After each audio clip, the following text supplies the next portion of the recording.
Hello everyone, I'm back with another video. Here in this video, we'll discuss how to update Google Chrome browser on macOS.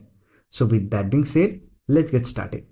If you want to use the latest version of Google Chrome browser on your macOS, then simply open Google Chrome browser, click on three-dot icon, then click on settings. Now click on About Chrome and here click on Check for Updates.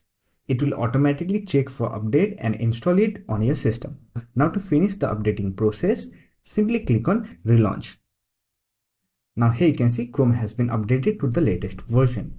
To check what's new in this update, simply click on three-dot icon, then click on Help. Here you will find what's new. Simply click on it. And here you will find what's new in the latest version of Google Chrome. So that's it. This is how you can update Google Chrome browser on macOS. I hope this video was helpful to you. If you found this video helpful, don't forget to hit that like button and subscribe the channel for more videos like this. Bye for now. See you next video.